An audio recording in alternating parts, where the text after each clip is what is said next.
नमस्कार, मैं हूं अखिलेश रावत। आपका स्वागत है हमारे चैनल पर। साथियों, बहुत ही कम समय बचा है, इंतजार की घड़ियां खत्म होने वाली है। कल 1 जून को आखिरी 7वें चरण का जो मतदान होना है, उसके बाद में 4 जून को इसका परिणाम आना है। यानी कि लोकसभा चुनाव 2024 की लगभग 543 लोकसभा सीटों का फाइनली परिणाम आएगा। लेकिन हम बात कर रहे हैं बांसवाड़ा डूंगरपुर लोकसभा की। बांसवाड़ा डूंगरपुर लोकसभा में 2019 और 2014 में भारतीय जनता पार्टी यहां से जीती, लेकिन इस बार यहां पर त्रिकोणीय मुकाबला है क्या। लेकिन एक तरफ कांग्रेस और भारत आदिवासी पार्टी का गठबंधन हो चुका है, तो दूसरी ओर भाजपा अकेली चुनाव लड़ रही है। लेकिन देखा जा रहा है कि यहाँ पर मजबूत कौन है। मजबूत विधानसभा चुनाव के अगर आंकड़े देखा जाए तो यहाँ पर मजबूत कांग्रेस है, लेकिन दूसरे नंबर पे भाजपा रही है और तीसरे नंबर पर भारत आदिवासी पार्टी रही है। यानी कि यहाँ का जो विधानसभा जो चुनाव हुआ था, उसका वोट जब उधर अगर देखा जाए तो यहाँ पर भाजपा दूसरे नंबर पे रही है और कांग्रेस प्रथम नंबर पे रही है। और बांसवाड़ा डूंगरपुर लोकसभा सीट में लगभग 8 विधानसभा आती है और 8 विधानसभाओं में 5 विधानसभा में कांग्रेस की पार्टी जीती हुई है, तो 2 में भाजपा और 1 में भारत आदिवासी पार्टी जीती हुई है। 2019 का लोकसभा चुनाव आपने देखा होगा कि किस तरह से यहाँ पर भारत आदिवासी पार्टी के कनकमल कटारा जो चुनाव लड़े और लगभग 7,11,709 वोट लाकर जो कांग्रेस के ताराचंद भगोरा थे, जब उन्हें 4,06,245 के समथिंग वोट मिले और यहाँ पर वो 3 लाख से अधिक वोटों से जीत जाते हैं। और इस बार भी यहाँ पर जो मुकाबला देखा जा रहा है, कहीं ना कहीं यहाँ पर भाजपा मजबूत दिख रही है। लेकिन एक तरफ कांग्रेस और भारत आदिवासी पार्टी का जो गठबंधन हुआ है, जिसने सबको झोंका दिया है, लेकिन एक तरफ कांग्रेस का प्रत्याशी सिंबल पे चुनाव लड़ रहा है, तो कहीं ना कहीं यहाँ पर मामला दिलचस्प है। और क्योंकि अब एक नज़र हम विधानसभा चुनाव के उसमें डालते हैं कि यहाँ पर भारत आदिवासी पार्टी की जो चर्चाई हो रही है, तो भारत आदिवासी पार्टी इन 8 विधानसभाओं में कितने वोट लाई थी। तो हम एक एक करके सभी विधानसभाओं को जानेंगे कि भारत आदिवासी पार्टी का क्या प्रभाव है और जो कांग्रेस का गठबंधन करने का कारण भी क्या है। अगर कांग्रेस के पास 5 विधायक कांग्रेस जीतती है, तो गठबंधन क्यों करती है।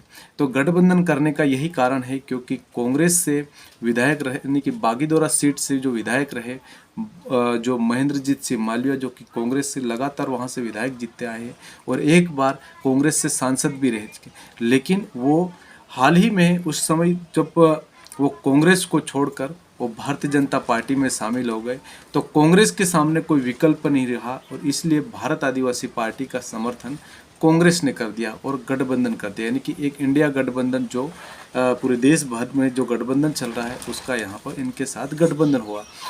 तो देखा जा रहा है कि यहाँ पर जो भारत आदिवासी पार्टी का वोट और कांग्रेस का वोट, अगर दोनों का वोट एक समान अगर मिलता है, तो यहाँ पर कांग्रेस का और भारत आदिवासी पार्टी तो का गठबंधन हुआ है। तो फिर यहाँ का जो वोट अगर देखा जाए तो यहाँ पर विधानसभा के चुनाव के तौर पे देखा जाए तो यहाँ पर कांग्रेस और भारत आदिवासी पार्टी मजबूत दिख रही है। लेकिन मोदी मोदी लहर जो चल रही है और जो पूरे देश में जिस तरह से जो मोदी और भाजपा ने जो कैंपेनिंग करी है, तो कहीं ना कहीं इसका फायदा भी यहाँ पर भाजपा को मिलेगा। एक तरफ भारत आदिवासी पार्टी के प्रत्याशी राजकुमार रोत, जो कि धरातल पर आदिवासी समाज के तमाम उन लोगों से जुड़े हुए हैं, तमाम क्षेत्रों में, भारत देश के तमाम क्षेत्रों में जाते हैं, तो कहीं ना कहीं ये भी देखने को मिल रहा है कि भारत आदिवासी पार्टी से गठबंधन करना कांग्रेस के लिए सही था। लेकिन एक तरफ अरविंद डामोर, जो कि कांग्रेस के सिंबल से चुनाव लड़ रहे, तो इसका फायदा या नुकसान किसे होगा वो तो 4 जून के बाद ही पता चलेगा। लेकिन बात इन 8 विधानसभा की करते हैं तो भारत आदिवासी पार्टी यहाँ पर कितने रही है। तो भारत आदिवासी पार्टी जो बात करें तो डूंगरपुर लोकसभा सीट में तो भारत आदिवासी पार्टी लगभग यहाँ पर दूसरे नंबर पे रही है। और सागवाड़ा की बात करें तो यहाँ पर भी दूसरे नंबर पे रही है।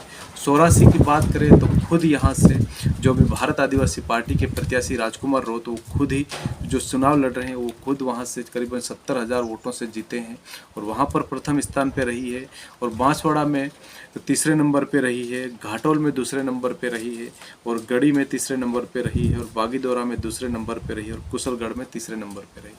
तो अब हम बात करते हैं इन सभी विधानसभाओं पे भारत आदिवासी पार्टी को कितना वोट मिला, यानी कि 84 विधानसभा में भारत आदिवासी पार्टी को लगभग 1,11,150 वोट मिले और यहाँ से वो भारत आदिवासी पार्टी के जो सांसद प्रत्याशी राजकुमार रोत यहाँ से जीते हुए हैं। तो सागवाड़ा विधानसभा की बात करें तो सागवाड़ा में जो भारत आदिवासी पार्टी दूसरे नंबर पे रही और उनका जो वोट था वो उनको वोट मिला है लगभग 63,176 वोट मिला है और यहाँ से बीजेपी जीती है और बहुत कम वोटों से जीती है। और तीसरे बात करें बांसवाड़ा की तो यहाँ पर बांसवाड़ा विधानसभा में भारत आदिवासी पार्टी को लगभग 34,667 वोट मिले हैं। तो यहाँ पर बांसवाड़ा में तीसरे स्थान पे रही है। और डूंगरपुर की बात करें तो डूंगरपुर में जो कांतिलाल रोत जो भारत आदिवासी पार्टी के जो प्रत्याशी उस समय थे तो उनको लगभग 50,285 वोट मिले और वो दूसरे नंबर पर रहे। यहाँ से कांग्रेस विजेता हुई।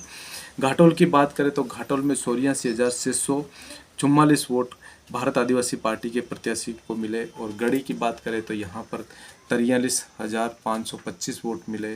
और बागीदोरा की बात करें तो बागीदोरा में लगभग 60,387 वोट मिले।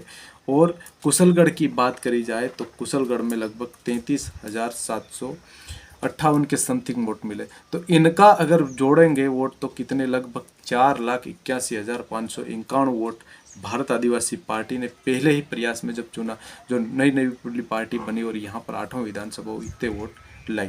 और कांग्रेस की अगर 8वां विधानसभा की बात करी जाए तो कांग्रेस यहाँ से लगभग 5,57,059 नंबर वोट लाई और भाजपा यहाँ पर 5,30,123 वोट लाई। लेकिन यहाँ पर कांग्रेस के 5 विधायक हैं और भाजपा के 2 विधायक और भारत आदिवासी पार्टी के 1 विधायक। तो ये रही भारत आदिवासी पार्टी के जो वोटों की जो विधानसभा में वोट लाए थे। लेकिन कांग्रेस का और भारत आदिवासी पार्टी का जो गठबंधन अगर हुआ है, अगर ये दोनों वोट मिलते हैं तो ये भाजपा से कई गुना ज़्यादा होंगे। लेकिन यहाँ भाजपा भी टक्कर में है क्योंकि महेंद्रजीत सिंह मालवीय इतने सालों से कांग्रेस में थे और कांग्रेस छोड़कर वो भाजपा में शामिल हुए तो उनको कांग्रेस का भी अंदर समर्थन मिला है, ऐसा लग रहा है उनके जो समर्थकों के द्वारा जो मिला है। खुद बागीदोरा से कांग्रेस से विधायक रहे खुद, क्योंकि बागीदोरा उनकी जो सीट रही है हमेशा से। और यहीं से जिस तरह से यहाँ पर मोदी बांसवाड़ा में पहुँचे थे और किस तरह से पूरी जो यहाँ पर जो जनता पहुँची थी, तो कहीं ना कहीं इसका ये भी देखने को मिल रहा है कि सीधा मुकाबला भारत आदिवासी पार्टी और भाजपा के बीच में है। और कांग्रेस के जो अरविंद डामोर है वो क्या करते हैं, वो किसका नुकसान करते हैं, या कौन उनके खड़े रहने से क्या भाजपा को फायदा होगा या फिर नुकसान भारत आदिवासी पार्टी को होगा।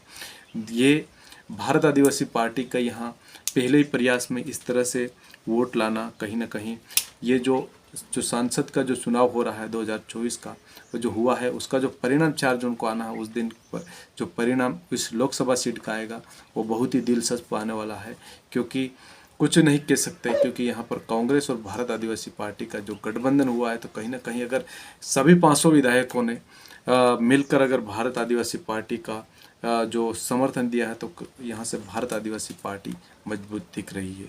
और कांग्रेस जो भाजपा के महेंद्रजीत सिंह मालवीय भी यहाँ से कम नहीं है, वो भी, क्योंकि उनको भी इस क्षेत्र का अनुभव है और पहले एक बार वो सांसद भी रह चुके हैं। धन्यवाद। आपको हमारा वीडियो कैसा लगा कमेंट बॉक्स में अपनी राय अवश्य बताएं। उस चैनल को सब्सक्राइब अवश्य करें।